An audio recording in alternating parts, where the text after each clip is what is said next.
Première sortie de l'éco-bulletin pour la semaine, on est le lundi 23 juin 2025. Chers amis internautes de l'éco-bulletin, bonjour, bonsoir, voici les informations qui dominent l'actualité. Des hommes lourdement armés venus de Canaan se revendiquant du nom des talibans et affiliés de la coalition Vivre Ensemble ont semé la terreur de la commune de La Chapelle dans le département de l'Artibonite de l'après-midi du dimanche 22 juin 2025. Leur irruption soudaine a prolongé les habitants de la panique, confirmant la montée inquiétante de l'insécurité dans cette région du pays. Afin d'empêcher toute riposte ou intervention policière, les bandits ont érigé des barricades dans toute la ville. Cette manœuvre stratégique visait à consolider leur mainmise temporaire sur la zone tout en isolant davantage la population locale confrontée à l'effondrement des services de sécurité. Le commissaire du gouvernement de Port-au-Prince, M. Franz Moncler, s'est rendu dans plusieurs commissariats dans une partie de la région métropolitaine de Port-au-Prince le vendredi 20 juin 2025 pour exprimer son appui à la police nationale et prendre la mesure des réalités dans ces cellules devenues surpeuplées. Alors, depuis les attaques des grandes prisons, entre promesses d'assises criminelles et détention prolongée, les prisonniers demandent simplement la justice.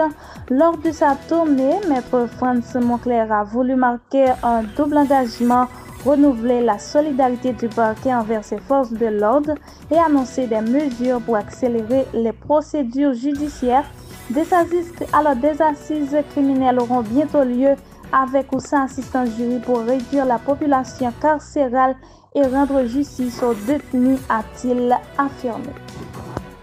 Une étude conjointe de la Banque de la République d'Haïti et de Ramsar révèle l'ampleur des conséquences en hausse vertigineuse des coûts logistiques, effondrement des circuits traditionnels de distribution, paupérisation accrue de milliers de familles. Ces constats jettent une lumière crue sur le décalage entre les réalités vécues et les propos tenus par Emmanuel Vertillaire lors de sa récente rencontre avec les représentants de Ramsar. La rencontre du 20 juin, bien qu'officielle, donne l'impression qu'un simulacre derrière les mots rassurants et les éloges de circonstances. Aucune mesure tangible n'a été annoncée. Pendant ce temps, les Madassara continuent de risquer leur intégrité physique pour maintenir un minimum de stabilité dans l'économie parallèle. Le recours à une firme privée de sécurité reflète les limites de l'État face à l'insécurité. Le président du CPT soutient cette décision comme une obligation stratégique. Bien que le contrat reste entouré de flou, il a clairement affirmé « Nous sommes assurés de chercher le soutien au niveau national et international pour soutenir les forces de l'ordre. » S'il assume la démarche, il élude toute question sur les coûts réels engagés. Ce sont des outils qui appartiennent à l'État pour aider la PNH, ce n'est pas l'argent d'une personne, a-t-il insisté en appelant à une gestion responsable des fonds publics.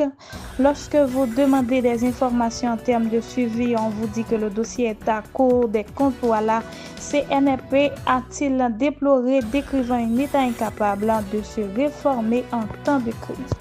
Sur le plan international, les États-Unis ont lancé une série de frappes aériennes contre 3 sites nucléaires iraniens ciblant les installations de Fordo, Natanz et Isfahan.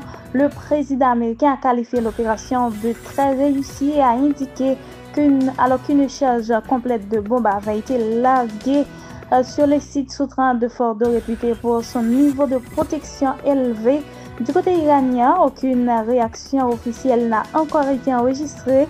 Toutefois, les observateurs internationaux s'attendent à une réponse, d'autant plus que des factions régionales alliées, notamment les Houthis, ont par le passé menacé d'attaquer les oppositions américaines au Moyen-Orient en cas d'agression contre l'Iran. La communauté internationale redoute à présent une spirale de représailles et une déstabilisation accrue dans la région, alors que l'équilibre stratégique entre les puissances locales et internationales apparaît plus fragile que jamais. Mesdames, Messieurs, c'est la fin de ce bulletin d'information. Merci de l'avoir suivi. Pour vous la présenter, c'était Dieu la Philogène. À la prochaine.